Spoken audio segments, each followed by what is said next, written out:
di berbagai pelosok seluruh Indonesia ini kemudian sama-sama punya keinginan untuk mendukung Mas Anies.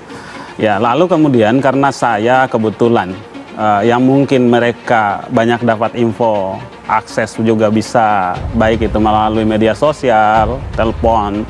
Ya, kemudian bagaimana keinginan masyarakat ini kita himpun, ya kita organisir.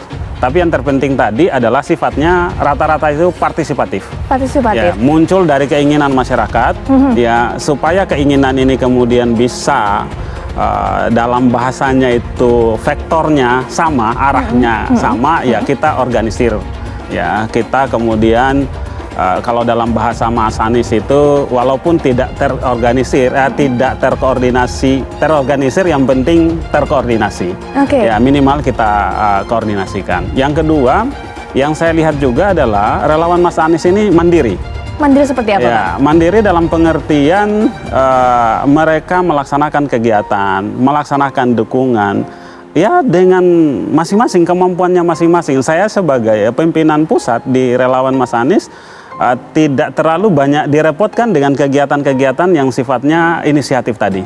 Ya, kebanyakan saya tinggal menghadiri undangan, menyampaikan pesan-pesan terkait dengan strategi kita, terkait dengan bagaimana memperkenalkan Mas Anies, kemudian bagaimana merangkul masyarakat.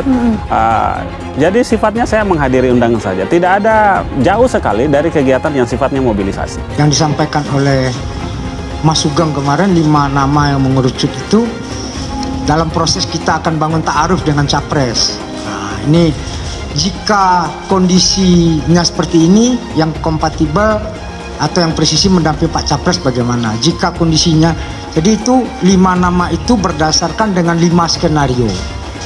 Jadi bukan hanya utak-atik gatu, oh si A gini, enggak, tapi 5 nama itu benar-benar refleksi dan proses pendiskusian mendalam dari 5 skenario.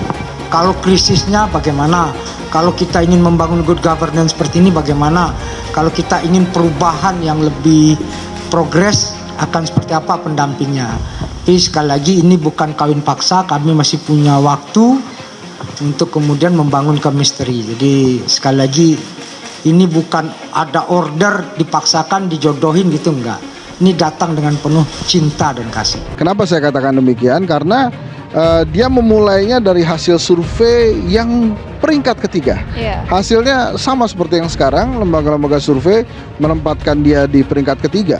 Tapi gara-gara dia berhasil memenangkan kontestasi Jakarta, walaupun dalam hasil survei sebelum pencoblosan itu peringkat ketiga, maka jadi ramai nih kondisi sekarang.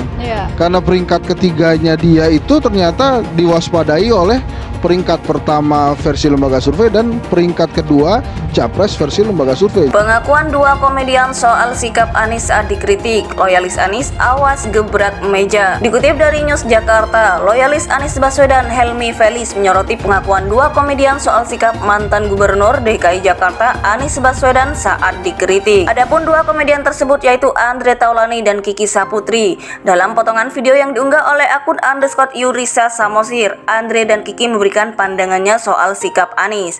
Berdasarkan pengakuan Kiki, banyak orang yang akhirnya membuktikan sendiri bahwa kritik terhadap Anies bisa disampaikan melalui komedi. Banyak orang yang membuktikan bahwa Anies mendengarkan setiap kritik yang disampaikan padanya mengingat jabatannya saat itu adalah sebagai Gubernur DKI Jakarta. Bahkan banyak yang membuktikan bahwa itu kan bagian dari kritik tapi disampaikan melalui komedi.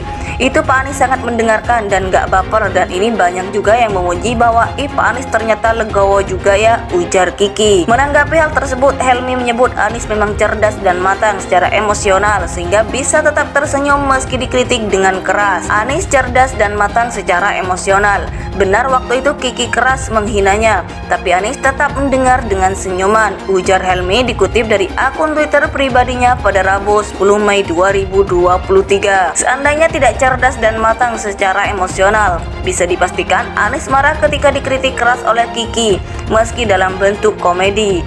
Menurut kader Partai Umat ini, kecerdasan emosional ini tidak dimiliki calon presiden lain. Ia bahkan menyindir kandidat calon presiden yang pernah berpidato hingga menggebrak meja. Kalau tidak cerdas dan matang secara emosional, tentu beliau marah. Anies bukan hanya cerdas, dia matang. Ini yang tidak ada di calon lain.